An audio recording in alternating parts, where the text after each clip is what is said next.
প্রশংসা মাত্র আল্লাহ সুবহানাহু ওয়া তাআলার, যিনি বিশ্ব জগতের একমাত্র মালিক, যার নামে রয়েছে বরকত, যিনি বরকতময় এবং তার নামেও রয়েছে বরকত। এবং তার তাসবিহাতগুলোর মধ্যে আমাদের জন্য সম্মান, মর্যাদা উঁচু হওয়া, পাপ মিটে যাওয়া এবং সহসা জান্নাত পাওয়ার অনেক বড় একটা উপায়। যে সত্তার নাম জপার মাধ্যমে আমাদের গুনাহ খাতা মাফ হয়, আমাদের মর্যাদা বৃদ্ধি পায়, আমরা সেই সত্তার প্রশংসা করি, আমরা বলি আলহামদুলিল্লাহ। সালাতু ওয়াস সালাম প্রিয় নবী মুহাম্মদুর রাসূলুল্লাহ সাল্লাল্লাহু আলাইহি ওয়াসাল্লামের প্রতি, যার জবান সব সময় আল্লাহর জিকিরে সিক্ত থাকতো, যিনি সব সময় আল্লাহ সুবহানাহু ওয়া তাআলার জিকিরে ব্যতিব্যস্ত থাকতেন। এই মর্মে আমরা হাদিস শুনিয়েছি যে আয়েশা রাদিয়াল্লাহু তাআলা আনহা তিনি বলেছেন যে কানা রাসূলুল্লাহ সাল্লাল্লাহু আলাইহি ওয়াসাল্লাম ইয়াযকুরু রাব্বাহু আলা কুল্লি আহিয়ানি, যে রাসূলুল্লাহ সাল্লাল্লাহু আলাইহি ওয়াসাল্লাম তিনি এমন এক ব্যক্তি যে সর্বক্ষণিক তিনি তার রবকে স্মরণ করতেন। সুবহানাল্লাহ। আমরা সেই রাসূলের প্রতি সালাত এবং সালাম পাঠ করি, আমরা বলি আল্লাহুম্মা সাল্লি ওয়া সাল্লিম ওয়া বারিক আলা নবিয়িকা মুহাম্মদ। যেমনটা আপনারা জানেন যে আমাদের খুতবার বিষয় হচ্ছে আল্লাহ সুবহানাহু ওয়া তাআলার জিকির কেন্দ্রিক, এবং কোন সময়ে কোন জিকির আজকারগুলো আমাদের জন্য সবচেয়ে বেশি কল্যাণকর, যেটা রাসূলুল্লাহ সাল্লাল্লাহু আলাইহি ওয়াসাল্লাম নিয়মিত আমল করেছেন, সেগুলো হচ্ছে আমাদের ধারাবাহিক পর্ব চলতেছে। গত এক মাস আগে এখানে একটা বাক্য নিয়ে আলোচনা করেছিলাম যে লা ইলাহা ইল্লাল্লাহু ওয়াহদাহু লা শারীকা লাহু লাহুল মুলকু ওয়া লাহুল হামদু ওয়া হুয়া আলা কুল্লি শাইইন কাদির। এটা কখন কতবার আপনি পড়বেন? এই মাসে 4টা খুতবা হয়েছে। আমরা এক পর্যায়ে পৌঁছেছি রাতের জিকির, এবং রাতের জিকিরের 3টা ভাগ আছে। সূর্য ডুবে যাওয়ার পর থেকে বিছানা পর্যন্ত, বিছানায় ঘুম আসা পর্যন্ত, এবং রাত্রে জেগে ফজর পর্যন্ত, এই 4টা ধাপ থাকে রাতের। আমরা প্রথম ধাপ পার করেছি, যদিও সেটা বিভিন্ন মসজিদে, যে রাতে শুরুতে আপনি কি বলবেন। এই ক্ষেত্রে আমরা আপনাকে ইঙ্গিত করে দিই, কোরআন থেকে আপনি যা পড়বেন সেটি আপনার জন্য কল্যাণকর। অন্তত কেউ যদি সূরা ইখলাস পড়ে তাহলে সে 10 পারা কোরআন পড়ার সওয়াব পেয়ে যাবে। তারপরে রাতে আমল করার শুরু থেকে, মানে মাগরিবের পর থেকে আপনি চেষ্টা করবেন কোরআন পাঠ করা। যদি 100টা আয়াত পড়েন তাহলে আপনাকে গাফেলদের অন্তর্ভুক্ত করা হবে না। যদি আপনি 1000 আয়াতে পৌঁছে যেতে পারেন, আপনাকে কানিতিন, আল্লাহর অনুগতশীল বান্দাদের অন্তর্ভুক্ত করে দেওয়া হবে। তাহলে 1000 আয়াত ছোট ছোট আপনি আমপারার দিক থেকে পড়েন, 1000 হয়ে যাবে। উপরন্তু বিশেষ কিছু সূরা রাসূল সাল্লাল্লাহু আলাইহি ওয়াসাল্লাম আমল করতেন। প্রত্যেক রাতে তিনি 4টা সূরা কোরআন থেকে পড়তেন, এটা তার নিয়মিত আমল ছিল।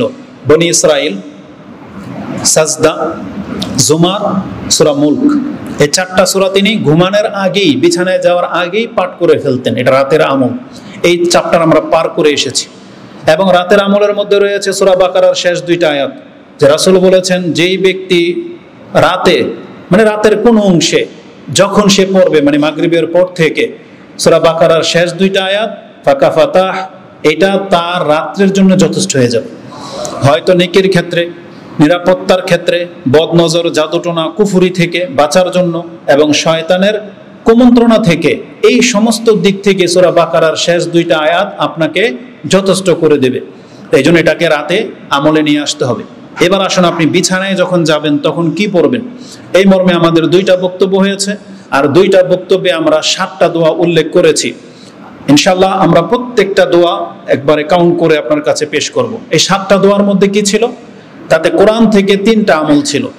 এটা হচ্ছে বিছানার দোয়া। এটা সবাই জানেন যে বিছানায় গেলে কোরআন থেকে একটা আয়াত পড়তে হয়। সেই আয়াতটা কি? আয়াতুল কুরসি। এই আয়াতুল কুরসির ফজিলতে বলা হয়েছে, যেই ব্যক্তি ইজা আখাযা মাতজাহু বা ইজা আওয়াইতা ইলা ফিরাশিক ফাকরা আয়াতুল কুরসি, তুমি যখন বিছানায় যাবে তাহলে বিছানায় গিয়ে তুমি আয়াতুল কুরসি পাঠ করবে, তাহলে সকাল হওয়া পর্যন্ত আল্লাহর পক্ষ থেকে একজন হেফাজতকারী তোমাকে নিযুক্ত করে দেওয়া হবে, এবং সকাল হওয়া পর্যন্ত শয়তান তোমার কাছে আসতে পারবে না। এটা হচ্ছে বিছানার আমল, রাতের না, এটা বিছানা। তার মানে আয়াতুল কুরসি বিছানায় গিয়ে পড়তে হয়। কোরআন থেকে দ্বিতীয় আমল হচ্ছে বিছানায় গিয়ে আপনি সূরা কাফিরুন পড়বেন। রাসূলুল্লাহ সাল্লাল্লাহু আলাইহি সাল্লাম বলেছেন ফাকরাউ কুল ইয়া আইয়ুহাল কাফিরুন ইলা খাতিমাতিহি ফানাম ইলা খাতিমাতিহি আলা খাতিমাতিহি। এটা পড়া শেষ করে তুমি ঘুমিয়ে যাও, মানে এটা হবে আপনার শেষ আমল। সূরা কাফিরুন। এটা পড়লে কি হবে? রাসূল সাল্লাল্লাহু আলাইহি ওয়াসাল্লাম বলেছেন ফাইন্নাহা বারাআতুম মিনাশ শিরক, তাহলে এটা তোমাকে শিরক থেকে বাঁচিয়ে দেবে। তার মানে কেউ যদি রাতে বিছানায় সূরা কাফিরুন পাঠ করে, তাহলে আপনাকে মুশরিকদের অন্তর্ভুক্ত আল্লাহ করে দিবেন না, মানে শিরকি চিন্তা ভাবনা থেকে আল্লাহ আপনাকে বাঁচাবে। এই সূরা কাফিরুনের শিক্ষা। বিছানায় তৃতীয় আমল হচ্ছে সূরা ফালাক, নাস, ইখলাস 3 বার করে পাঠ করা। সূরা ফালাক, নাস, ইখলাস পড়ে এভাবে থুতু দিবেন, মাথা থেকে চেহারা এবং সামনে হাত যত দূর যায় একবার হলো, এভাবে 3 বার করবেন। এটা রাসূলুল্লাহ সাল্লাল্লাহু আলাইহি সাল্লাম তার মৃত্যুর দিনের যে রাত, সে রাত পর্যন্ত ছাড়েননি। এমনকি আয়েশা রাদিয়াল্লাহু তাআলা তিনি বলতেছেন, রাসূলুল্লাহ সাল্লাল্লাহু আলাইহি ওয়াসাল্লাম অসুস্থতা যখন চরমে পৌঁছে গেল, তিনি জবান হিলাতে পারতেছেন না, এই 3টা সূরা পড়া তো দূরের কথা, তার জবান হিলতে পারতেছে না, তখন আমি নিজে সেগুলোকে পড়ে রাসূল সাল্লাল্লাহু আলাইহি ওয়াসাল্লামের হাতে থুতু দিলাম এবং রাসূলের হাতটাই তার চেহারার মধ্যে মেখে দিলাম। কেন? কারণ আমার হাতের চেয়ে রাসূলের হাত বেশি বরকতময়। তার বরকতের জন্য, না হলে আয়েশা রাদিয়াল্লাহু তাআলা নিজের হাতেই মাসাহ করে দিতেন, কিন্তু রাসূল সাল্লাল্লাহু আলাইহি ওয়াসাল্লামের হাতে তিনি পরে থুতু দিলেন এবং ওই হাতটাই রাসূল সাল্লাল্লাহু আলাইহি ওয়াসাল্লামের গায়ে মাসাহা করে দিলেন। তার মানে এটা হচ্ছে বিছানার আমল। আর গায়ের সাথে থুতু দিয়ে হাত মাসাহা করা আমরা অনেকে দেখেছি, আপনারা মসজিদে এটা করেন না, এটা মসজিদের আমল না, এটা বিছানার আমল। শুধুমাত্র সূরা ফালাক, নাস, ইখলাস পরে যদি গায়ে মাসাহা করতে হয়, এটা শুধু একটা জায়গায়, সেটা হচ্ছে বিছানায় শুয়ে। আদার্স অন্য কোনো আমলের সাথে, দোয়ার সাথে এভাবে মাসাহা করার কোনো প্রমাণ নেই। তাই এটা হচ্ছে তৃতীয়। চতুর্থ হচ্ছে, আমরা 2টা দোয়া বলেছি যে আপনি আল্লাহর নাম দিয়ে শুরু করবেন, যে বিসমিল্লাহ রাব্বিকা আমুতু ওয়া আহিয়া, বিসমিকা আমুতু ওয়া আহিয়া, বিসমিকা আমুতু ওয়া বিসমিকা আহিয়া, এইভাবে বিভিন্ন বর্ণনায় আসছে। এটা একটা দোয়া। পঞ্চম দোয়া হচ্ছে, সেটাও বিসমিল্লাহর সাথে, যে বিসমিল্লাহি রাব্বি ওয়াদাতু জামবি ওয়া বিকা আরফাহু ইন আমসাকতা নাফসি ফাগফির লাহা ওয়া ইন আরসালতাহা ফাহফাজহা কামা তাহফাজু বিহি ইবাদাকা সালিহিন। আল্লাহ, আমার আত্মাকে তোমার দিকে ঠেলে দিলাম, এটা তুমি যদি রেখে নাও তাহলে মাফ করে দিও, আর যদি আবার ছেড়ে দাও তাহলে হেফাজত করো, যেভাবে তুমি মুমিন বান্দাদেরকে হেফাজত করেছো। এই হেফাজত হচ্ছে ঈমান এবং আমলের হেফাজত। মানে দিনের বেলা রাসূল সাল্লাল্লাহু আলাইহি ওয়াসাল্লামের একটা হাদিস সবসময় মাথায় রাখেন। রাসূল কি বলেছেন? ফিতনার যুগে দিনে ঈমান থাকবে, সন্ধ্যায় অনেকে ঈমান হারা হয়ে যাবে। সন্ধ্যায় ঈমান থাকবে, সকালে এমন কিছু ঘটবে, সকালবেলায় তার ঈমান রাতের মধ্যে গায়েব হয়ে যাবে। তার মানে সে এমন কুফরি চিন্তা, কুফরি কাজে লিপ্ত হয়ে যাবে। আর আপনি আল্লাহর কাছে কি বলতেছেন? আল্লাহ, যদি আমার আত্মাটাকে এখন তুমি নিয়ে নাও তাহলে মাফ করে দিও, আর যদি ছেড়ে দাও কালকের জন্য তাহলে হেফাজত করো। এই হেফাজত কি? ঈমান এবং আমলের হেফাজত। আমি যেন কুফরের দিকে চলে না যাই, আমার দ্বারা যেন কোনো বড় ধরনের পাপ না হয়ে যায়, আল্লাহ তুমি হেফাজত করো। তাই এটা ঘুমানোর সময় আপনি 5 নম্বরের দোয়া হিসাবে পড়তে পারেন। ষষ্ঠ দোয়া হিসাবে আমরা বলেছি, আপনি বলবেন, শুকরিয়া আদায় করবেন। সেটা কি? সারাদিন যে আপনি কত নিয়ামতের মাঝে আছেন সেটা শুকরিয়া আদায় করবেন, যে আলহামদুলিল্লাহিল্লাযী আতামানি ওয়া সাকানি ওয়া কাফানি ওয়া আওয়ানি ওয়া কাম মিম্মান লা কাফিয়াতান ওয়ালা মুউইয়া। কত ব্যক্তি আছে যাদের কোনো নিরাপত্তা দেওয়ার মতন কেউ নাই, আর কোনো আশ্রয়স্থল নাই, আর আমাদের রব আজকে আমাকে খাইয়েছেন, পরিয়েছেন, নিরাপত্তা দিয়েছেন, হেফাজত করেছেন এবং আমাকে আজকে রাত কাটানোর মতো জায়গার ব্যবস্থাও করে দিয়েছেন। আপনি এটা আল্লাহর শুকরিয়া আদায় করবেন। ষষ্ঠ দোয়া বলেছিলাম, ওইটা যখন বলেছিলাম যে লা ইলাহা ইল্লাল্লাহু ওয়াহদাহু লা শারীকা লাহু লাহুল মুলকু ওয়া লাহুল হামদু ওয়া হুয়া আলা কুল্লি শাইইন কাদির। এটা বলার পরে আপনি বলবেন ওয়ালা হাওলা ওয়ালা কুওয়াতা ইল্লা বিল্লাহ, সুবহানাল্লাহি ওয়ালহামদুলিল্লাহি ওয়া লা ইলাহা ইল্লাল্লাহু আল্লাহু আকবার। এই 5টা বাক্য যদি পড়েন তাহলে আপনার পাপকে মাফ করে দেওয়া হবে, যদিও সেটা সমুদ্রের ফেনা সমান হয়। তাহলে এই 7টা দোয়া আমরা গত 2 পর্বে বলেছি। আজকে আমরা 8 নম্বর পর্ব থেকে শুরু করব। তো যেহেতু এটা আমি নতুনভাবে স্টাডি করতেছি, তো মাঝে মাঝে এমন কিছু হাদিস আসে যে হাদিসগুলো প্রথম পর্বেই আলোচনা করার প্রয়োজন ছিল, কিন্তু যখন ঘাঁটতেছি তখন একটা একটা করে সামনে আসতেছে, তখন আমি আপনাদের কাছে সেগুলোকে পেশ করি। আপনি ব্যাপারটাকে খুব সাধারণভাবে নিচ্ছেন, যে ছোট বক্তাদের ছোট বিষয়, ব্যাপারটা এরকম নিচ্ছেন আর কি। কিন্তু আমি আপনাকে বুঝাইতে পারবো না আমাদের অন্তরের অবস্থা কি, আর এগুলো কেমন আমল, এগুলো কতটা গুরুত্বপূর্ণ, আর এই শিক্ষাগুলো কত দামি শিক্ষা, যেগুলো আপনি মুখ ফিরিয়ে আছেন, বরং এটাই আপনার দুনিয়া এবং পরকালের কল্যাণ এনে দিতে পারে। এবার আসুন আমি আপনাকে রাতের জিকিরের বা বিছানার জিকিরের গুরুত্ব সম্পর্কে 2-1টা কথা বলি। আমাদের কাছে এমন কিছু হাদিস আমরা নজরে পাচ্ছি। প্রথমত যদি আপনি কোরআন থেকে নেন, কিছু আহলে কোরআন আছে, খবিজ বলবো এদেরকে, এরা আমাদেরকে চিনতে পারে না। যখন আমরা হাদিস দিয়ে কোনো বক্তব্য করি তখন এরা বলে যে এরা কোরআন থেকে বলে না, শুধু হাদিস থেকে বলে, যে হাদিস 300 বছর পরে লেখা হয়েছে। তার মানে এটা হচ্ছে শয়তানি টার্ম। এই ব্যাককলদেরকে বলতে চাই, ব্যাককলই এরা। কোরআনটাও তো হাদিস, মানে কোরআনটা যে কোরআন হিসেবে প্রমাণিত হয়েছে এটা হাদিস বিহীন হবে? কেউ প্রমাণ করতে পারবে এটা কোরআন হাদিস ছাড়া? প্রমাণ করতে পারবে না, কারণ এর কাছে তো ওহী নাজিল হয়নি। ওহী তো নাজিল হয়েছে মুহাম্মদ সাল্লাল্লাহু আলাইহি ওয়াসাল্লামের উপরে। আর সাহাবায়ে কেরামরাই আমাদেরকে বলছেন যে রাসূল বলছে এটা সূরা ফাতিহা। তাহলে এটা তো সূরা ফাতিহা ফাতিহাই হবে না যদি আপনি হাদিসকে অস্বীকার করেন। সূরা ফাতিহার যে 7টা আয়াত, এটা আপনি হাদিস ছাড়া প্রমাণ করতে পারবেন? কোরআন থেকে এটা আয়াত দেখাইতে পারবেন, সাবা মিনাল মাসানি, যেটা 7টা বারবার পড়া হয়, কিন্তু এর ব্যাখ্যা যে 7টা আয়াত, এটা কি কোরআনে আছে? নাই। তারপরে সূরা বাকারার যেই 126, 226টি 86টা আয়াত, এটা কি হাদিস ছাড়া প্রমাণিত সম্ভব? আমি যদি বলি এখানে 4টা আয়াত মিসিং আছে, খুঁজে নিয়ে আইতে 4টা আয়াত, কারণ হয় 290টা হবে, না হলে 300 আয়াত হবে, 286টা কেন এখানে মিসিং আছে, না হলে বাড়তি করা হয়েছে। ও প্রমাণ করতে পারবে হাদিস ছাড়া? প্রমাণ করতে পারবে না। তো এরা যখন আমাদের কথা বলে, এই যে জিকির আজকার গুলো, রাতে কি বলে আপনি ঘুমাবেন, কিভাবে ঘুমাবেন, এগুলো কোরআনের কোনো একটা আয়াতে দেখাইতে পারবে? তাহলে এগুলো বর্ণনা করতে গেলে কি লাগবে? হাদিস লাগবে। তো এরা এই মাথা মোটাগুলা এই জিনিসগুলোকে বোঝে না, বরং আপনাদেরকে বিভ্রান্তিতে ফেলে দেয়। আহলে কোরআনদেরকে চেনার চেষ্টা করবেন, এটা বাতিল, একেবারে চরম বাতিল ফিরকা, যেটা রাসূলুল্লাহ সাল্লাল্লাহু আলাইহি ওয়াসাল্লাম আমাদেরকে সতর্ক করে গেছেন যে তোমরা সাবধান থাকবে, আমার পরে কিয়ামতের পূর্বে এমন ব্যক্তিরা আসবে যারা তাদের গদিতে বলে বসবে এই হাদিস টাদিস মানা লাগে না, আমার কাছে কোরআন আছে, কোরআনই যথেষ্ট। এটা রাসূল বলে গেছে 1400 বছর আগে, এদের জন্য সতর্ক হন। তো কোরআনে কি আছে? কোরআন আল্লাহ সুবহানাহু ওয়া তাআলা মুমিন বান্দাদের গুণ হিসেবে বলেছেন যে মুমিনরা শুয়ে আল্লাহর জিকির করে। সেই আয়াত আমরা বলেছিলাম সূরা আলে ইমরানে রয়েছে 3 নম্বর সূরাতে 190, 91, 92 এই আয়াতগুলো পড়েন, আপনি পেয়ে যাবেন। আল্লাযীনা ইয়াযকুরুনাল্লাহা কিয়ামান ওয়া কুউদান ওয়া আলা জুনুবিহিম, এই যে দাঁড়িয়ে বসে জিকির করেন আর শুয়েও তারা আল্লাহকে ডাকে, এটা হচ্ছে মুমিনদের গুণ। তার মানে বিছানায় গিয়ে যে আপনি আল্লাহকে স্মরণ করবেন, এটা হচ্ছে মুমিনদের গুণ। উপরন্তু একটা হাদিসে আছে, দেখেন এটা তো কত বরকত আছে। একটা হাদিস পেলাম যেটা ইমাম তিরমিজি রাহিমাহুল্লাহ কোট করেছেন, দোয়ার অধ্যায়, হাদিস 35-26, মিশকাতে হাদিস 1250, মানে 1250। এই হাদিসটা ভাষাটা এরকম, মান আওয়া ইলা ফিরাশিহি তাহিরান, যেই ব্যক্তি পবিত্র অবস্থায় বিছানায় শুইল, ইয়াযকুরুল্লাহ হাত্তা ইউদরিকাহু আন-নুয়াস, তার তন্দ্রা চলে আসা পর্যন্ত সে যদি আল্লাহর জিকির করতে থাকে, লাম ইয়ানকালিবে সাআতাম মিনাল লাইলি ইয়াসআলুল্লাহা শাইআম মিন খায়রিদ দুনিয়া ওয়াল আখিরা ইল্লা আতাহু ইয়া। রাসূলুল্লাহ সাল্লাল্লাহু আলাইহি সাল্লাম থেকে একটা বর্ণনা এমন করা হয়েছে যে কেউ যদি পবিত্র অবস্থায় বিছানায় যায় আর ঘুম না আসা পর্যন্ত জিকির করতে থাকে, আগে সুবহানাল্লাহ বললেন না, এতটুকু সহি, তারপর একটু বলে নেই, পরের হাদিসে সুবহানাল্লাহ বললেন। তো যদি কেউ ঘুম না আসা পর্যন্ত আল্লাহর জিকির করতে থাকে, তখন আমরা কি করি? যারা 1 ঘন্টায় ঘুমাইতে পারেন না, ছটফট করেন, ওই আমাদের মতো পেরেশানি হয়ে গেছেন, শরীরে রোগ ধরে গেছে, তখন আচমকা ঘুম আসে না, কয়েক আধা ঘন্টা হয়তো লেগে যায়, আপনি এপিট উপিট করতেছেন, এই যে ঘুরতেছেন ফিরতেছেন, এই মুহূর্তে যদি আপনি আল্লাহর কাছে যা চাইবেন আপনাকে তাই দিয়ে দেওয়া হবে। হাদিসের বর্ণনাটা এমন আসছে, কিন্তু এই হাদিসটা দুর্বল। এই হাদিসটা দুর্বল। সহিটা কি সেটা আমি আপনাকে বলি। কেন এই হাদিসটা নিয়ে আসলাম? কারণ কিছু কিছু কিতাবের মধ্যে হাদিসগুলো আনা হয়েছে, আর আমি চেষ্টা করতেছি যে একবারে আপনাকে হুকুম সহ বলা যায় কিনা। তো এই হাদিসটা দুর্বল, কিন্তু দুর্বল হলেও যেই জায়গাটাতে মিস্টেক আছে সেই জন্য এই হাদিসটা আমি আপনার কাছে পেশ করেছি। সঠিক কোনটা? ওই একই আমল।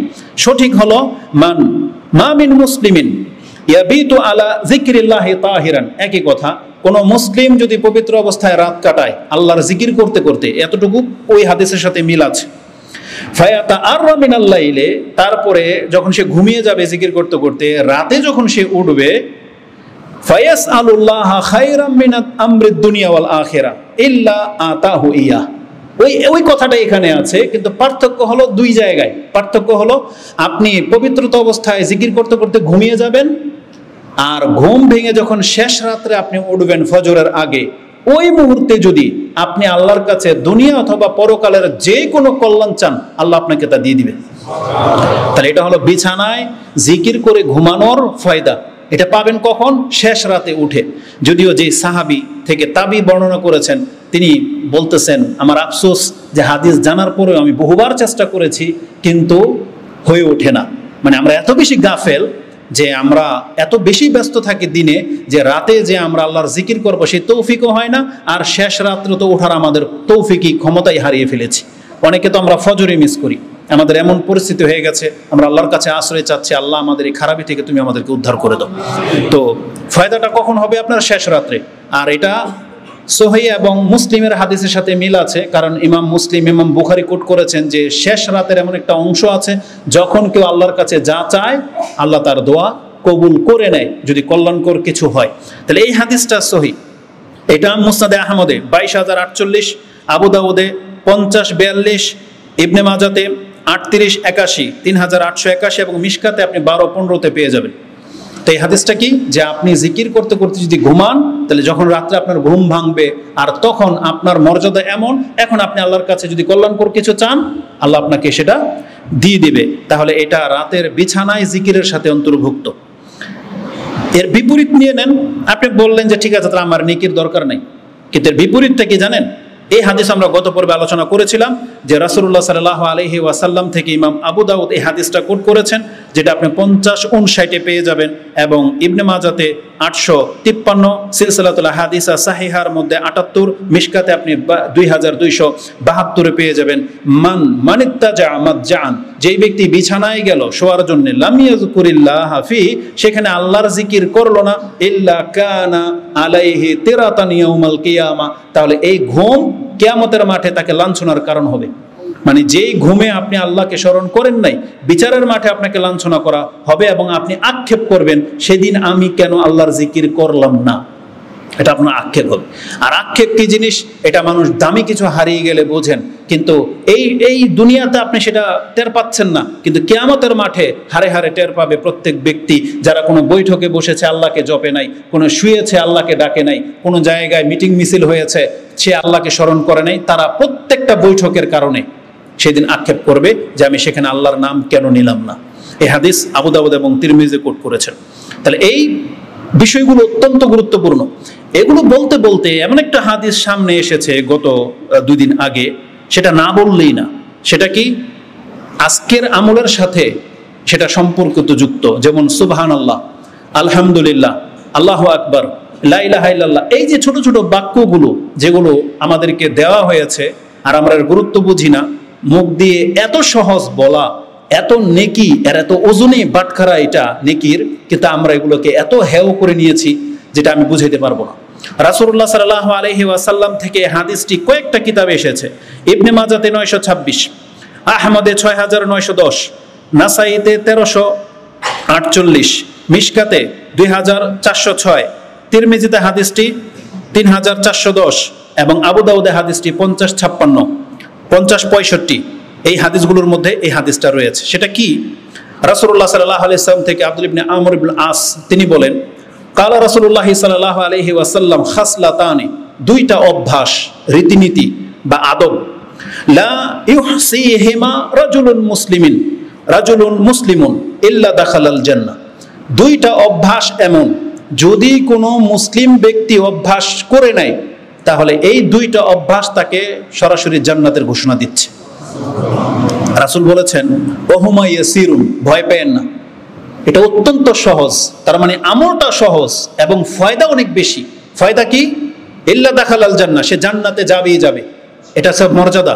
আর আমল বলছেন ওহুমা ইয়াসিরুন, অত্যন্ত সহজ আমল। কিন্তু রাসূল বলেছেন রেজাল্ট কি? অমাইয়ামালু বিহিমা কালিলুন, তবে এই দুইটা অভ্যাসের উপরে আমল করার লোক পৃথিবীতে সবচেয়ে কম। চিন্তা করা যায়, রেজাল্ট মানে পৃথিবীতে সবচেয়ে কম।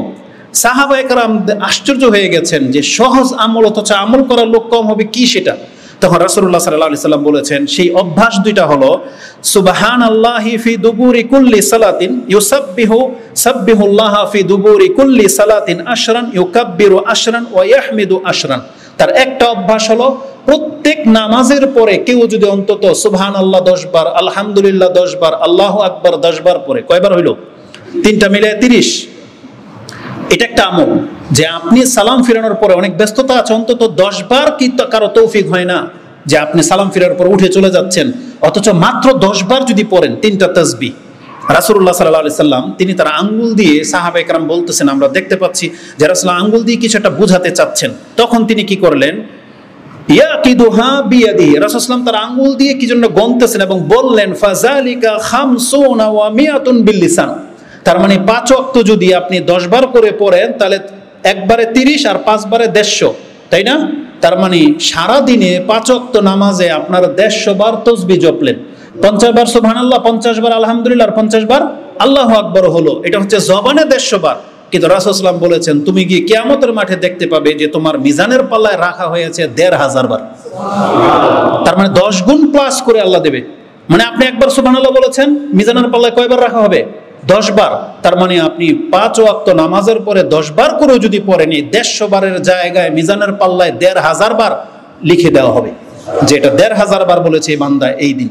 এটা গেল। তারপরে বলেছেন মিয়াতুন বিল লিসান। আর দ্বিতীয় অভ্যাসটা কি তিনি বলেছেন ওয়াইজা আওয়া ইলা ফিরাশিহি, আর যখন সে বিছানায় যায়, বিছানায় তো রাত্রে একবারই যায় মানুষ, তাই না? 5 বার তো যায় না, 3 বার যায় না, একবারই। তাহলে সে কি করবে? সাব্বাহা ওয়া হামিদা ওয়া কাব্বারা, এই যে সুবহানাল্লাহ, আলহামদুলিল্লাহ, আল্লাহু আকবার, এই তিনটাকে 100 বার পূর্ণ করে পড়বে। মিয়াতান মানে 100 বার সে তিনটাকে পড়বে। কিভাবে সেটা আমরা জানি, আর হাদিসে স্পষ্টই আছে সাব্বাহা সালাসা ওয়া সালাসিন ওয়া হামিদা সালাসিন ওয়া কাব্বারা আরবা ওয়া সালাসিন। মানে আপনি বলবেন সুবহানাল্লাহ কয়বার? 33 বার, আলহামদুলিল্লাহ 33 বার, আল্লাহু আকবার 34 বার। তাহলে 100 বার পুরা হয়ে যাবে। তাহলে ওই আমলটাই যেটা ফজর মানে 5 ওয়াক্ত ফরজ নামাজের সালাম ফিরানোর পরে, এখানেও 33 বার বলার প্রমাণ আছে, এখানেও 25 বার বলার প্রমাণ আছে, এখানে 10 বার বলার প্রমাণ আছে। বিস্তারিত আমরা নামাজের সালাম ফিরানোর আজকারের মধ্যে উল্লেখ করব যে এই তাসবিহগুলো 3 ভাবে পড়া যায়। আর রাতে শুধু বিছানায় একভাবে পড়া যায়, 33 বার সুবহানাল্লাহ, 33 বার আলহামদুলিল্লাহ, 34 বার আল্লাহু আকবার। আপনি যেটা আগে পরে করেন না কেন কোনো সমস্যা নাই, তাতে 100 বার পুরা হলেই হলো। এটা করলে কি হবে? রাসূল বলেছেন, গুণে বলতেছেন, তার জবান দিয়ে হলো কত? 100 বার, কিন্তু মিজানের পাল্লায় রাখা হবে কতবার? 1000 বার। তার মানে আপনি রাতে শোয়ার সময় যেন 1000 বার আল্লাহর তাসবিহাত গুলো পাঠ করেছেন, মিজানের পাল্লায় সেটা রেখে দেওয়া হবে। তাহলে সারাদিনে কয়বার হলো? নামাজের পরে হচ্ছে 150 বার, আর ঘুমানোর সময় 100 বার, তার মানে 250 বার। আর মিজানের পাল্লায় রাখা হচ্ছে কতবার? 2500 বার। রাসূল বলেছেন এই দুইটা অভ্যাস এত সহজ, কিন্তু রাসূল বলেছেন যে এর উপরে আমল করা লোক সব থেকে কম। এটা বলার পরে রাসূল সাল্লাল্লাহু আলাইহি ওয়াসাল্লাম কি বলেছেন জানেন? ফাআইয়ুকুম ইয়ামালু ফিল ইয়াউমি 2500 সাইয়্যা, তোমাদের মধ্যে এমন কোন মুসলিম আছো যে যার সারা দিনে 2500 পাপ হয়? রাসূল বলতে, কারণ মুসলিমরা তো পাপ করবে না, এটা হচ্ছে একটা পাপও মুসলিমের দ্বারা হওয়া উচিত না। কিন্তু ছোটখাটো পাপের উদ্দেশ্য করা হয়েছে, আমাদের দ্বারা অসংখ্য পাপ হতে পারে, তবে একটা মুসলিমের 2500 পাপ কোনোদিন হবে না। রাসূল বলেছেন তোমাদের মধ্যে কে আছো যার দ্বারা 2500 পাপ হয়ে যায়? যদি হয়েও যায় এই তাসবিহর মাধ্যমে তার 2500 পাপ মাফ। এটা শোনার পরে সাহাবায়ে কেরাম বলতেছেন কালু ওয়া কাইফা লা ইউহসিহিমা ইয়া রাসূলুল্লাহ, এটা জানার পরেও এই দুইটা অভ্যাস কিভাবে আমরা করতে সক্ষম হব না? যেহেতু রাসূল কি বলেছেন ওয়ায়ামালু কালিলান, তার আমলকারী কম। কিন্তু সাহাবায়ে কেরামরা শোনার পরে আশ্চর্য হয়ে বলতেছেন এটা অত্যন্ত সহজ, আর এটা কিভাবে আমরা কম সংখ্যায় হব, কেন আমরা পারবো না এটাকে অভ্যস্ত করতে? এখন কারণটা রাসূল সাল্লাল্লাহু আলাইহি ওয়াসাল্লাম বলে দিচ্ছেন। কেন আজকে অধিকাংশদের চরিত্র এমন? অধিকাংশ মানুষ পৃথিবীর নামাজ পড়ে না। কি করে না? অধিকাংশ মানুষ বেনামাজি। আর নামাজিদের মধ্যে এই আমলকারীর সংখ্যা কম কেন হয়? এটার কারণটা রাসূলুল্লাহ সাল্লাল্লাহু আলাইহি ওয়াসাল্লাম বলতেছেন। সেই কারণটা কি? তিনি বলেছেন ওয়া কাইফা লা ইউহসিহিমা ক্বালা ইয়াতি আহাদুকুমুশ শাইতান ওয়া হুয়া ফিস সালাহ, কারণ এটা এই জন্য তোমরা পারো না, কারণ তোমরা যখন নামাজে দাঁড়াও তখন শয়তান তোমাদের কাছে দুনিয়ার প্রয়োজনগুলো তুলে ধরে। আরে আমার চুলা তো অন, মহিলাদের অবস্থাটা কি? চুলার মধ্যে ভাত বসায় সে নামাজে দাঁড়াইছে, আমার মেয়ে বাচ্চা তো কাঁদতেছে, ও তো পড়ে যাবে, এই পানির নলকূপ খোলা। আর পুরুষরা আমার দোকানের তো ক্যাশে তালা লাগাই নেই, রেজাল্ট এরকম না, আমার মানে লাঞ্চের টাইম চলে যাচ্ছে, বাস ছুটে যাবে, যত রকমের ব্যস্ততা আছে সেটা তার নামাজের মাধ্যমে শয়তান স্মরণ করিয়ে দেয়। রেজাল্টটা কি? তার ওই যে মাথা ওখানে হ্যাং হয়ে গেছে, তার আকল মানে গিরা লেগে গেছে, যে তাকে যে নামাজের সালাম ফিরানোর পরে কিছু জিকির আজকার করতে হবে সেটা সে ভুলে যায়। সেটার গুরুত্ব তখন তার কাছে আর থাকে না, তখন ওই গুরুত্বপূর্ণ কাজটা তার স্মরণে থেকে যায়, যার ফলে সে মসজিদ থেকে বেরিয়ে যায়। সে এতটুকু সময় পায় না, 1 মিনিট। 10 বার বলতে 1 মিনিট লাগবে? বলেন তো দেখি সুবহানাল্লাহ সুবহানাল্লাহ এভাবে বললে 30 বার পড়তে 1 মিনিট লাগবে? আমার মনে হয় না। যদি লফজের একবারে উচ্চারণ সুন্দর করে পড়েন তা তো হয়তো 1 মিনিট লাগবে, কিন্তু এই 1টা মিনিট আমাদের বিবেক আমাদেরকে মসজিদে বসায় রাখে না। অথচ রাসূল কি বলেছেন? ইল্লা দাখালাল জান্নাহ, যেই ব্যক্তি নিয়মিত এটা পালন করবে তাকে আল্লাহ জান্নাত দিবেই দিবে। তো বলেছেন শয়তান তাকে স্মরণ করিয়ে দেয়, তখন সে আর এটা সক্ষম হয় না। আর রাতে কেন হয় না? তিনি বলতেছেন ওয়ায়াতিহি ওয়া হুয়া ফি মাজ্জাইহি, আর যখন তুমি বিছানায় যাও তখনও তোমার কাছে শয়তান আসে, ফালা ইয়াজালু ইউনাউইমুহু হাত্তা ইয়ানাম, তোমাকে ঘুম পাড়াতে থাকে শয়তান, তোমাকে ঘুম পাড়িয়ে ছাড়ে, তখন আর তোমার মুখ দিয়ে এই তাসবিহগুলো পাঠ হয় না। অথচ অত্যন্ত সহজ না? অত্যন্ত সহজ। এই জন্য রাতের জিকির বিছানায় গিয়ে এগুলো করা, এটা যেমন আপনি নিরাপত্তার সাবাব, এটা আপনার নাজাতের সাবাব, এটা আপনার মর্যাদার সাবাব। কিন্তু ওদের সাবাব মানে বোঝেন, সাবাব মানে উপায় বা কারণ, যেটা আরবিতে সাবাব বলা হয়, সেজন্য আমি এটা উল্লেখ করলাম। মানে এটা হলো আপনার নাজাতের উপায়, এটা হচ্ছে আপনার নেকি হাসিল করার উপায়, এটা হচ্ছে আপনার মর্যাদাবান হওয়ার উপায়। কিন্তু এই জিকির আজকারগুলো আমরা আজকে ছেড়ে দিয়ে বসে আছি। এই হাদিসটা 5টা কিতাবের মধ্যে রয়েছে, যেটা আমি আপনার কাছে উল্লেখ করেছি। তো এবার আসুন, যদি আপনি বিছানার জিকিরের গুরুত্ব বুঝে থাকেন, তাহলে গত পর্বে আমরা যে 7টা উল্লেখ করেছি এবং আজকে আপনাকে স্মরণ করিয়ে দিয়েছি, আসুন বাকি 3টা পুরা করি। যেহেতু খুতবার জন্য আমি খুব শর্ট করে লিখে নিয়ে আসি, আজকে আরো 3টা বলে 10টা আজকে পুরা করি। 7টা বলেছি, তাহলে আজকের আমল হচ্ছে এই হাদিসের উপরে ভিত্তি করেই 8 নম্বর জিকির বিছানায়, সেটা হচ্ছে এই তাসবিহাতগুলো। সেটা কি? সুবহানাল্লাহ, আলহামদুলিল্লাহ, আল্লাহু আকবার। এগুলো আপনি 33 বার আর 34 বার পুরা করবেন। আসুন এর মর্যাদা কি? একটা মর্যাদা এখানে উল্লেখ করেছি, আর কিছু নুকতা আছে এখানে বলে দিব। ফাতেমা রাদিয়াল্লাহু তাআলা আনহা, তাদের সংসারটা কেমন ছিল দেখেন। নিজের হাতে তিনি চাক্কি ঘুরিয়ে আটা পিষতেন, তখন তার ব্লেন্ডার মেশিন ছিল না। আটার নিজেরটা নিজেই পেষতেন পাথর দিয়ে, হাতে ফসকা পড়ে যেত। কার মেয়ে? রাসূলুল্লাহ সাল্লাল্লাহু আলাইহি ওয়াসাল্লামের মেয়ে, সবচেয়ে আদরের মেয়ে, এবং আলী রাদিয়াল্লাহু তাআলা আনহুর স্ত্রী। আলী রাদিয়াল্লাহু তাআলা আনহু, তার ঘরের সংসার, 2টা বাচ্চা, হাসান হুসাইন, আরও থাকতে পারে যাদের নাম হয়তো আমাদের স্মরণে নাই, বা তার ঘর থেকে হাসান হুসাইনই আছে। তো ঘরের যে কাজ তার করতে অনেক কষ্ট হতো, মেহনত হতো। তখন তাকে পরামর্শ দেওয়া হলো যে রাসূল সাল্লামের কাছে একটা খাদেম চেয়ে নেওয়া হোক। কোন যুদ্ধ থেকে খাদেম আসছে, বন্দি কিন্তু দাস আসছে, চেয়ে নেওয়া হোক। তিনি গেলেন আয়েশা রাদিয়াল্লাহু তাআলা আনহার কাছে, যাতে করে রাসূলকে এই কথাটা শুনিয়ে দেওয়া হয় যে ফাতেমা আসছিল একটা খাদেম চাইতে। আয়েশা রাদিয়াল্লাহু তাআলা আনহা যখন রাসূলুল্লাহ সাল্লাল্লাহু আলাইহি সাল্লামকে জানালেন, ফাযাকারাত যালিকা আয়েশাতু লাহু ফাআতানা, ফাতেমা রাদিয়াল্লাহু তাআলা আনহা বলেন, এই কথা যখন রাসূলের কানে গেল, তিনি একদিন রাতে আমাদের ঘরে আসলেন। এই কথা শোনার পরে আমি আর আলী রাদিয়াল্লাহু তাআলা তখন শুয়েছিলাম। তিনি এসে আমাদের খাটেই বসে গেলেন। আমরা উঠতে চাচ্ছি, বলছেন না, যেভাবে আছো এইভাবে থাকো, শুয়ে থাকো। রাসূল আমাদের খাটে এসে বসলেন, তার পাটা আমাদের গায়ের উপরে অনুভব করতেছি। তখন তিনি খুব কাছে, মাথার বুকের কাছে গিয়ে বসলেন, গিয়ে তাদেরকে পরামর্শ দিলেন, তোমরা যেটা আমার কাছে চেয়েছো, আমি কি তোমাকে এর চেয়ে উত্তম কিছু আজকে শিক্ষা দেব না? রাসূল এভাবে গেছে, আলা আদুল্লুকুমা, আমি কি তোমাদেরকে সেটা জানাবো না, বা উআল্লিমুকুমা আলা খায়রি মিম্মা সাআলতুমাহু, তোমরা আমার কাছে যেটা চাচ্ছ তার থেকে উত্তম কিছুকে আমি আজকে শিক্ষা দেব না? তখন তিনি বলেছেন, ইজা আওয়াইতুমা ইলা ফিরাশিকুমা, তোমরা দুইজন যখন বিছানায় আসবে, হবে কি থেকে? খায়রুল লাকুমা মিন খাদিমিন, এটা তোমাদের খাদেমের চেয়ে বেশি উত্তম হবে। এই হাদিস ইমাম বুখারী এবং মুসলিম কোট করেছেন। বুখারীতে হাদিসটি 3 জায়গায় আসছে, 3705, 3113, 5362। বুখারীতে 6318, মানে 4 জায়গায় আসছে। মুসলিমে 6808 এবং মিশকাতে আপনি হাদিসটি 2387 পেয়ে যাবেন। এই হাদিসের মধ্যে ফাতেমা এবং আলী রাদিয়াল্লাহু তাআলা আনহু রাসূল সাল্লাল্লাহু আলাইহি ওয়াসাল্লাম থেকে শিখলেন যে বিছানায় 33 বার করে আল্লাহর প্রশংসা, তাসবিহ এবং তাহলিল করতে হয়, তার মানে 100 বার পুরা করতে হয়। এখন আমি আর আপনি, আমাদের চরিত্র কি আর সাহাবায়ে কেরামদের চরিত্র কি?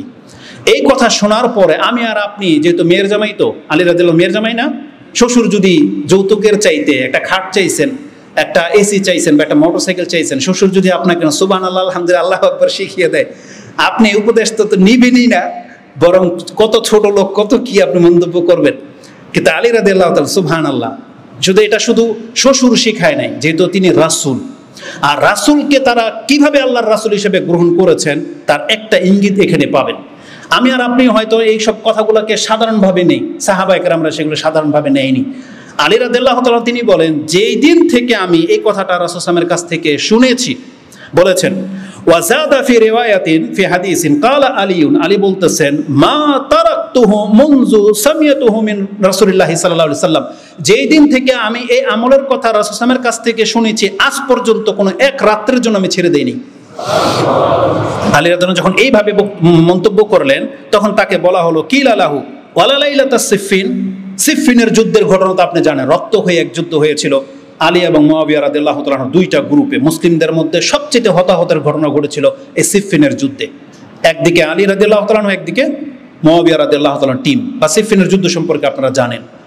তাকে বলা হয়েছে যে সিফফিনের যুদ্ধের রাতেও কি আপনি আমল ছাড়েন নাই? সুবহানাল্লাহ, তিনি বলছেন কালা ওয়ালা লাইলাতাস সিফফিন, আমি লাইলাতাস সিফফিনের মধ্যে এই আমল করেছি। এই হাদিস কোট করেছেন ইমাম মুসলিম 6810 নম্বরে পেয়ে যাবেন। তার মানে এই হাদিসের মধ্যে আমি আপনাকে বোঝাতে চেয়েছি, মা বোনরা যারা আছেন, মহিলারা যারা আছেন, তার মানে যারা ঘরের অনেক মেহনত করেন, আসলেই তাদের অনেক মেহনত, অনেক কাজ, বাচ্চা কাচ্চা এবং ঘর সামলাতে গিয়ে অনেক কষ্ট তাদের হয়। আর আমাদের মহিলাদের চাইতে গ্রামের মহিলারা বেশি পরিশ্রমী, তারা গরুও পালে, পুরো ঘর উঠান ঝাড়ুও দেয়, বা মানে অনেক কিছু করে। আবার যাদের সদস্য বেশি, আমাদের মহিলারা নাইলে জমিদার, আমরা মাত্র একজন, ভাই বোনও নাই, কেউ নাই, শ্বশুর শাশুড়ি নাই, তারা একবার রাজার হালে ফ্ল্যাটে থাকে। আর যাদের হয়তো 3-4টা ভাই আছে, বোন আছে, সন্তান আছে, শ্বশুর শাশুড়ি আছে, দেবর ননদ, কত কি নিয়ে থাকে, সবার বোঝা এই মহিলার উপরে। তাহলে তারা যেই মেহনতটা করে, রাসূল সাল্লাল্লাহু আলাইহি ওয়াসাল্লাম বলেছেন তার গায়ে শক্তি চলে আসবে যদি সে রাতে 3টা তাসবিহ পাঠ করে। তার মানে খায়রুল লাকা মিন খাদিমিন, বলা হয়েছে তোমার খাদেমের চাইতে বেশি কি হবে, উপকার হবে তোমার এই তাসবিহগুলো। তার মানে বোঝা যাচ্ছে এটা গায়ে আপনাকে শক্তি বা আপনাকে তৌফিক আল্লাহর পক্ষ থেকে দিয়ে দেওয়া হবে। তাহলে এটা একটা ফায়দা। দ্বিতীয় ফায়দা কি বলেছি একটু আগেই, যে হাদিসটা পাস হয়ে গেছে, যে রাতের জিকিরের মর্যাদা বলতে গিয়ে বলেছিলাম, তাতে রাসূল কি বলেছেন যে তোমাদের মধ্যে কে আছো যে সারাদিনে 2500 পাপ করো। তার মানে যদি 2500 পাপও হয়ে যায়, এই 2500 তাসবিহর মাধ্যমে আপনার 2500 পাপ মাফ হয়ে যাবে। এবং রাসূল বলেছেন ইল্লা দাখালাল জান্নাত, তাহলে আল্লাহ তাকে জান্নাত দেবে। অতএব এর চেয়ে সহজ আমল আর কি হতে পারে? যে নামাজ তো পড়তে আসছেন আলহামদুলিল্লাহ, তা নামাজের পরে শুধু 10 বারও যদি পড়েন, নিয়ম হচ্ছে 33 বার পড়া, 100 বার পুরা করা, নামাজেও 100 বার, রাতে শোয়ার সময় 100 বার, না পারলে অন্তত নামাজে 30 বার তো আপনাকে পড়বেন 10 বার করে। এটা অনেক বড় একটা ব্যাপার। আল্লাহ আমাদেরকে তৌফিক দান করুন, আমিন। আর এই সংক্রান্ত বিষয়গুলো আমরা নামাজের চ্যাপ্টারে উল্লেখ করব। তাহলে আজকে 8 নম্বর দোয়া বললাম, ঘুমানোর সময় সুবহানাল্লাহ, আলহামদুলিল্লাহ, আল্লাহু আকবার, এটা আপনি আলোচনা নিয়ে আসবেন, মানে এটা আপনার 8 নম্বরে মেমোরিতে রাখবেন যে 8 নম্বর দোয়া। 9 নম্বরে আপনি যে দোয়াটা পড়বেন ঘুমানোর সময়, দোয়া তো অনেক আছে, আমি সিরিয়ালটা এইভাবে কেন দিলাম একটা কারণ আপনাকে বলি। যেমন এই হাদিসটা নিয়ে নেন, আবু বকর রাদিয়াল্লাহু তাআলা আনহু তিনি বলেন ইয়া রাসূলুল্লাহ মুরনি বিশাইইন আকুলুহু ইযা আসবাহতু ওয়া ইযা আমসাইতু, সকাল এবং সন্ধ্যায় আমি কি আমল করব আপনি যদি আমাকে কিছু শিখিয়ে দিতেন। আবু বকর রাদিয়াল্লাহু তাআলা বলেছেন কালা কুল, হে আবু বকর তুমি বলবা আল্লাহুম্মা ফাতিরাস সামাওয়াতি ওয়াল আরদ, হে আল্লাহ তুমি আকাশ এবং জমিনের স্রষ্টা। ফাতিরাস সামাওয়াতি ওয়াল আরদ আলিমাল গায়বি ওয়াশ শাহাদা, তুমি গায়েব এবং প্রকাশ্য সবকিছু সম্পর্কে জ্ঞানী। রাব্বা কুল্লা শাইইন ওয়া মালিকা, তুমি সবকিছুর স্রষ্টা এবং তুমি সবকিছুর মালিক, তোমার হাতে সমস্ত রাজত্ব। আশহাদু আল্লা ইলাহা ইল্লা আনতা, আমি সাক্ষী দিচ্ছি তুমি ছাড়া সত্য কোনো ইলাহা নাই। আউযু বিকা মিন শাররি নাফসি, এটা আল্লাহর প্রশংসা করার পর এখন আপনি দোয়া পড়তেছেন আউযু বিকা মিন শাররি নাফসি, আল্লাহ আমি আমার অন্তরের খারাপি থেকে তোমার কাছে আশ্রয় চাচ্ছি। মানে আমাদের অন্তরে যে খারাপ চিন্তাগুলো আসে তা থেকে আমি তোমার কাছে আশ্রয় চাচ্ছি। ও মিন শাররি শায়তানি ওয়া শিরকি, এবং আমি শয়তানি থেকে এবং শিরিক থেকে তোমার কাছে আশ্রয় চাচ্ছি। 3টা বড় বড় পাপ থেকে আপনি আল্লাহর কাছে আশ্রয় চাইলেন। মানে আমি এমন হইতে চাই না, আমার অন্তরকে খারাপ করতে চাই না, শয়তান আমার সাথে কোনো খারাপই করুক সেটাও চাই না, আর শিরিক থেকে আমি বাঁচতে চাই। এটা আপনি ঘুমানোর সময় বলতেছেন। তিরমিজিতে একটু বাড়তি শব্দ আছে এবং তিনি বলেছেন ওয়ান আক্তারিফা আলা নাফসি সুআন আও জুররাহু ইলা মুসলিম, আর আমি আমার নিজের জন্য এমন কোনো খারাপ কাজকে মানে জড়াইতে চাই না, যে কোনো খারাপ কাজ সাথে আমি জড়াই, আর না আমি সেটাকে অন্য কোনো মুসলিমের জন্য পছন্দ করব।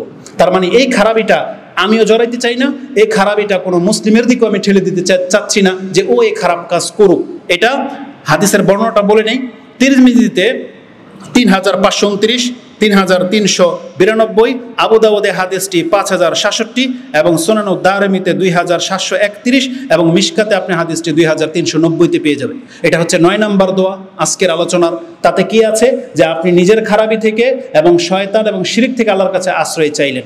লাস্টের বাক্যটা নিয়ে একটু কথা বলি।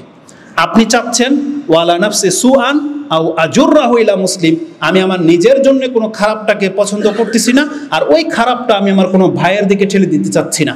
এই যে বাক্যটা আজকে একটা মুসলিমের অন্তর কেমন হতে হবে, এটা আমি নেটিজেন যারা নেটে থাকেন, যারা প্রচার প্রসার করেন, যারা ফেসবুক, টুইটার, ইউটিউব আর এই স্ট্যাটাস নিয়ে পড়ে আছেন, আমি আজকে তাদেরকে বলতে চাই, এক তো আপনি নোংরা জিনিস দেখেন, আবার ওই নোংরা ক্লিপটাকে আপনি আবার শেয়ার করেন। নিজের জন্য খারাপ এবং অন্য কেউ খারাপের অংশ আপনি নিতে চাচ্ছেন। নিজে খেলা দেখেন, অন্য কেউ খেলার দিকে আপনি উৎসাহিত করতেছেন। নিজে জুয়ারি, অন্য কেউ জুয়াতে ইনভাইট করতেছেন। নিজে জেনা করেন, অন্য কেউ জেনাতে আপনি ইনভলভ করে দিচ্ছেন। মানে যেই খারাপটা আপনি নিজে চাচ্ছেন না যে আমার দ্বারা এই খারাপটা হোক, ওই নোংরামিটা আপনি আপনার অন্য মুসলিম ভাইকেও ঠেলে দিচ্ছেন। প্রত্যেক নেশাখোর এর অন্তর্ভুক্ত, যারা নেশার বিজনেস করে এর অন্তর্ভুক্ত। সে নিজে পাপ করে, কি নেশা বিক্রি করে, এবং অন্য মুসলিমদের উপরে এই নেশা ছড়িয়ে দিচ্ছে। তাহলে এটা হলো যে অন্য কেউ খারাপ সে করতে চাচ্ছে। নিজে জুয়া খেলে, অন্য কেউ লিঙ্ক পাঠায়, নিজে ওই যে ল্যাংটা দেখে বা নিজে এগুলো খারাপ কিছু দেখে, ওই ক্লিপ তারা আবার নেটে প্রচার করে। অথচ আপনি জানেন একটা মুসলিম সে যত বড় পাপী হোক, আমাদের মুসলিমদের মধ্যে বহু পাপী আছে যারা প্রকাশ্য জেনা করে, যারা মিডিয়ার লোক নেতারাও জেনা করে। আপনি তাকে ঠকানোর জন্য, তাকে লাঞ্ছিত করার জন্য তার গোপন জিনিসটা ভিডিও করে আল্লাহকে বলেছিল তুমি এটা প্রকাশ করে দাও, এটাকে আল্লাহ বলেছিল? বরং উল্টাটা বলেছেন আল্লাহ উল্টা বলেছে যে ও তো গোপনে করেছে, এটা একটা ওর ভালো দিক যে প্রকাশ্য পাপটা করে নাই, গোপন। আল্লাহ বলছে গোপন পাপ তুমি ছাড়ো। কিন্তু আপনাকে আমাকে বলেছে কোনো মুসলিম যদি কোনো ব্যক্তির পাপ দেখে তাকে সে নসিহা করবে, কিন্তু সেটাকে সে যদি গোপন রেখে দেয় আল্লাহ তার পাপকে গোপন করে দিবে। মান সাতারা মুসলিমান সাতারা আল্লাহু ফিদ দুনিয়া ওয়াল আখিরা, আল্লাহ বলেছেন কোন মুসলিমের কোন ত্রুটিকে যদি কেউ গোপন করে দেয়, আল্লাহ তার ত্রুটিকে দুনিয়া এবং পরকালে কোথাও আল্লাহ প্রকাশ করবে না। আর এই নেকি আপনি হারিয়েছেন আজকে ফেসবুকের মাধ্যমে, যার তার পাপ নিয়ে আপনার চর্চা। এমন কেন? অথচ একটা মুসলিমকে রাসূল শিক্ষা দিচ্ছেন, সে তার অন্তরকে বলবে আল্লাহ আমি আমার নিজের জন্য, অন্তরের জন্য খারাপই চাই না, আর এটা যখন খারাপ এটা আমি আমার কোনো মুসলিম ভাইয়ের জন্য এটা পছন্দ করতেছি না। ওয়ালা আও আজুররাহু ইলা মুসলিম, আমি কোনো মুসলিমের দিকে পাপটাকে ঠেলে দিতে চাচ্ছি না। তাহলে আমাদেরকে এইভাবে শিক্ষা দেওয়া হচ্ছে। আর আজকে আমরা এই মুসলিমরা চরিত্র এত খারাপ হয়ে গেছে, খুঁটে খুঁটে পাপ বের করে আপনি প্রকাশ করে দিচ্ছেন, এটা মোটেও কাম্য নয়। আর অন্যের পাপ যখন প্রকাশ হয়ে যাবে আপনি তার ভক্ত এমন কেন হবে? এই ক্ষেত্রে একটা নুকতা বলে দেই, আমরাও পাপী, আমরা চাই না আমাদের পাপগুলো প্রকাশ হোক, তবে আমরা আপনাদেরকে শিক্ষা দিই এটা এত বেশি মহব্বত ভালো না যে আমার পাপটা আপনার কাছে পাপ মনে হয় না। এত মহব্বত কোনো ব্যক্তিকে করা যাবে না। আরেকটা কথা, পাপকে ঘৃণা করো পাপীকে না, এই থিওরি তো আমরা বিশ্বাসী না। যে পাপী, পাপকেও ঘৃণা করতে হবে, পাপীকেও ঘৃণা করতে হবে। পাপকেও প্রত্যাখ্যান করতে হবে, পাপীকেও প্রত্যাখ্যান করতে হবে যদি প্রমাণ হয়ে যায় সে পাপী। আল্লাহ আমাদেরকে পাপ থেকে মুক্ত করার তৌফিক দান করুন, পাপ থেকে বেঁচে থাকার আল্লাহ তুমি আমাদেরকে তৌফিক দান করুন, আমিন ইয়া রাব্বাল আলামিন। তাহলে 9 নম্বর দোয়া বলেছি আমরা যে আপনি আল্লাহর কাছে আশ্রয় চাইবেন নিজে পাপ করা থেকে এবং অন্যকে পাপী বানানো থেকে। 10 নম্বর দোয়া যেটা আপনি বিছানায় পড়তে পারেন সেটা হচ্ছে যে আপনি বলবেন আল্লাহুম্মা কিনি আযাবাকা ইয়াউমা তাবআস ইবাদাকা, আল্লাহ তুমি আমাকে মাফ করে দাও বা আমাকে মুক্ত করে দাও যেই দিন বিচারের মাঠে সবাইকে তুমি বিচার করার জন্য তোমার সামনে উপস্থিত করবে। তার মানে আল্লাহুম্মা কিনি, আল্লাহ তুমি আমাকে মুক্ত করে দাও, বিচারের মাঠে যখন সবার বিচার হবে সেই দিন তুমি আমাকে মাফ করে দিও। এটা আপনি বিছানায় শোয়ার সময় একবার বলবেন, ছোট্ট একটা দোয়া না? আল্লাহুম্মা কিনি, আল্লাহ তুমি আমাকে মুক্ত করে দাও, ইয়াউমা তাবআস আও তাজমা ইবাদাকা, যেই দিন সমস্ত বান্দাদেরকে জমা করবে বা উঠাবে তোমার কাছে, সেই দিন তুমি আমাকে মাফ করে দিও। এই হাদিসটি ইমাম আবু দাউদ কোট করেছেন 50-45, তিরমিজিতে 3399, ইবনে মাজাতে 3877 এবং সাহিহ হিজনুল মুসলিমে 104 নম্বর হাদিস, মিশকাতে আপনি 2402 নম্বরে পেয়ে যাবেন। এটা 3 বারের কথা আছে, 3 বারটা সহিহ না, অন্তত একবার আপনি পাঠ করবেন। এই হাদিস হচ্ছে এটা 10 নম্বর জিকির আজকে আমি আপনাদের কাছে উল্লেখ করলাম। এই যে কথাটা, এই যে শেষের 2টা দোয়া আজকে কেন উল্লেখ করলাম? আবু বকর রাদিয়াল্লাহু তাআলা কিন্তু রাসূলকে বলেছিলেন যে এমন কিছু শিক্ষা দেন যেটা আমি সকাল সন্ধ্যায় বলবো। আর সকাল সন্ধ্যার দোয়া শিক্ষা দিতে গিয়ে রাসূল সাল্লাল্লাহু আলাইহি ওয়াসাল্লাম এই দোয়াটা বলেছেন এবং শেষে তাকে বলেছেন, কুলহু, তুমি এটা বলো, ইজা আসবাহতা ওয়া ইজা আমসাইতা ওয়া ইজা আখাযাত মাজ্জাআকা, যখন তুমি সকালে উপনীত হবা, যখন তুমি সন্ধ্যায় উপনীত হবা এবং যখন তুমি বিছানায় যাইবা, এই 3 সময়ই এই দোয়াটা বলবেন, আল্লাহুম্মা ফাতিরাস সামাওয়াতি ওয়াল আরদ। তাহলে যেটা বেশি কল্যাণ করে জন্য এটা আমি আগে নিয়ে আসছি, মানে এই দোয়াটা যদি আপনি মুখস্থ করেন তাহলে 3 সময় আপনার কাজে আসবে। এটা সকালেও একবার পড়বেন, সন্ধ্যায় একবার পড়বেন, আবার ঘুমানোর সময়ও একবার পড়বেন। এই জন্য এই দোয়াটাকে আগে এনেছি। তারপরের দোয়াটা 10 নম্বরে, যে আল্লাহুম্মা কিনি আযাবাকা ইয়াউমা তাবআস ইবাদাকা, এটা কেন নিয়ে আসলাম 10 নম্বরে? কারণ এই একটা আমল, এটাও সুবহানাল্লাহ আলহামদুলিল্লাহ আল্লাহু আকবরের মতো এই নামাজের পরে একবার বলার প্রমাণ আছে। ইমাম মুসলিম কোট করেছেন। ইমাম মুসলিম বলেন, বারা ইবনে আযিব তিনি বলেন, কালা কুন্না ইজা সাল্লাইনা খালফা রাসূলিল্লাহি সাল্লাল্লাহু আলাইহি ওয়াসাল্লাম আহবাবনা আন নাকুনা আইয়ামিনিহি, আমরা যখন রাসূলুল্লাহ সাল্লাল্লাহু আলাইহি ওয়াসাল্লামের পেছনে নামাজে দাঁড়াতাম তখন পছন্দ করতাম ডান পাশে দাঁড়াইতে, রাসূলের ডান পাশে দাঁড়াইতে। কারণটা কি? কারণ এই বর্ণনায় আসছে যে রাসূল সাল্লাল্লাহু আলাইহি ওয়াসাল্লাম ইমামত থেকে ডান দিকে ঘুরতেন, মানে মুক্তাদির দিকে যখন ঘুরবেন তখন ডান পাশ হয়ে ঘুরতেন। তাহলে তার চেহারাটা প্রথম আমাদের নজরে আসুক, এটা আমরা পছন্দ করতাম। সুবহানাল্লাহ, সারাদিন যাকে সামনে দেখতেছি, কিন্তু সাহাবায়ে কেরামরা এটাও পছন্দ করে যে নামাজ থেকে যখন সালাম ফিরিয়ে আমাদের দিকে ঘুরবে, আমি পছন্দ করি যে আমার দিক থেকে ঘুরুক। এটা রাসূলকে তারা এতটা পছন্দ করতেন। যদিও রাসূল সাল্লাম 2 দিকেই ঘুরতেন, ডান দিকেও ঘুরতেন, বাম দিকেও ঘুরতেন। আয়েশা রাদিয়াল্লাহু তাআলা তিনি বলেন যে রাসূল সাল্লামের 3টা স্বভাব, তিনি মোজার উপরে মাসাহ, মোজা পরে পাগড়ির উপরে মাসাহ করেছেন। আবার 3টা অভ্যাস, তার মধ্যে একটা হলো তিনি ডান দিকেও ঘুরেছেন, বাম দিকেও ঘুরেছেন। তাকে আমি দাঁড়িয়ে পান করতেও দেখেছি, বসে পান করতেও দেখেছি। খাওয়ার কথা আসে না, পানি পান করার কথা আসছে, যে আমি তাকে দাঁড়িয়েও পান করতে দেখেছি, বসেও পান করতে দেখেছি, তাকে আমি ডান দিকে ঘুরতে দেখেছি, বাম দিকেও ঘুরতে দেখেছি। যারা বলে যে হাদিস মানা যাবে না, সুবহানাল্লাহ, মাঝে মাঝে রক্ত মাথায় উঠে যায় যে এদেরকে যে কি করা উচিত। যারা রাসূলুল্লাহ সাল্লাল্লাহু আলাইহি সাল্লামের এইটাও বর্ণনা করেন, এইটাও নজরে রেখেছেন যে তিনি কোন দিকে ঘুরে, আর এটা কোনো বড় ব্যাপার, একদিকে ঘুরলেই হতো। আপনারা কি লক্ষ্য করেন আমরা কোন দিকে ঘুরি? কিন্তু রাসূল সাল্লামের এইটা পর্যন্ত ছাড়া হয়নি। আমি আরো বিস্ময় বোধ করে একটা হাদিস দেখে, যে রাসূলুল্লাহ সাল্লাল্লাহু আলাইহি সাল্লাম তিনি খেজুর খাচ্ছিলেন আর খেজুরের বিচিটা তার মুখ থেকে এইভাবে বের করেছেন, মানে এইভাবে, এই জায়গায় খেজুরের বিচিটা মুখ থেকে এইভাবে নিয়ে ফেলেছেন। আচ্ছা, এটা বর্ণনা করার কিছু, এটা ধর্মের কিছু?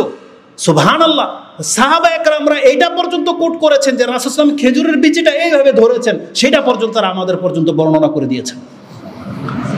তো ইসলামটাকে আপনি তামসা বানিয়ে ফেলেছেন। আল্লাহ আমাদেরকে তৌফিক দান করুন। তো এই হাদিসের মধ্যে কি আছে, যে কালা ফাসামিয়াতুহু, রাসূল সাল্লাল্লাহু আলাইহি ওয়াসাল্লাম যখন আমাদের দিকে ঘুরে বসতে চাচ্ছিলেন, ওই সময় তিনি এই কথা বলতেন, ইয়াকুল রাব্বি কিনি আযাবাকা ইয়াউমা তাবআস আও তাজমা ইবাদাক, যেটা আপনি বিছানায় পড়তেন। এই দোয়াটা আপনি নামাজের সালাম ফেরানোর পরেও রাসূল সাল্লাল্লাহু আলাইহি ওয়াসাল্লাম যখন বলতেন আস্তাগফিরুল্লাহ আস্তাগফিরুল্লাহ আস্তাগফিরুল্লাহ, আল্লাহুম্মা আনতাস সালাম ওয়া মিনকাস সালাম তাবারাকতা ইয়া যাল জালালি ওয়াল ইকরাম, এটা বলে কিন্তু তারপরে ঘুরতেন। আর ওই যখনই ঘুরতেন তখন তিনি আল্লাহর কাছে চেয়ে নিতেন, আল্লাহুম্মা গফিরলি, বা আল্লাহুম্মা কিনি আযাবাকা ইয়াউমা তাবাস ইবাদাকা, আল্লাহ বিচারের মাঠে তুমি আমাকে মাফ করে দিও। এই হাদিস কোথায় আছে? মুসলিমে আছে। এই হাদিস ইমাম মুসলিম কোট করেছেন, 1527 আপনি পেয়ে যাবেন। মুসনাদে আহমদে 18711 এবং ইবনে হিব্বানে 1563 রয়েছে। তা আজকের খুতবায় আমরা 3টা দোয়া আলোচনা করেছি, আর গত খুতবায় আমরা 7টা, মোট 10টা আপনাকে বিছানার জিকির বলে দিলাম, নাম্বারিং সহ। আরও 5টা বলবো ইনশাল্লাহ। তারপরে কিছু জয়ীফ হাদিস আছে, সেটা আমরা পরে রাখবো। তার মানে আমরা দেখতে পাচ্ছি যে কোরআন সুন্নাহ মোতাবিক 15টা জিকির আজকার আছে, যেটা আপনি বিছানার আগে আপনাকে করতে হতো। আপনি কয়টা করেন, কয়টা মুখস্থ করেন, এটা একমাত্র আল্লাহ ভালো জানে। আমি মনে করি আজকের পর থেকে এখান থেকে যারা যাবেন, অন্তত পক্ষে এটা ছাড়বেন না, সূরা ফালাক, নাস, ইখলাস, আয়াতুল কুরসি, সূরা কাফিরুন কোরআন থেকে, এবং সুবহানাল্লাহ, আলহামদুলিল্লাহ, আল্লাহু আকবার, এগুলো 33 বার করে 100 বার পুরা করবেন। আল্লাহ তুমি আমাকে এবং আমাদের মুসলিম ভাইদেরকে তৌফিক দান করো। আকুলু লিকাউলি হাযা আস্তাগফিরুল্লাহ লি ওয়া লাকুম ওয়া লিসাইরিল মুসলিমিন ফাস্তাগফিরু ইন্নাহু হুয়াল গফুরুর রহিম।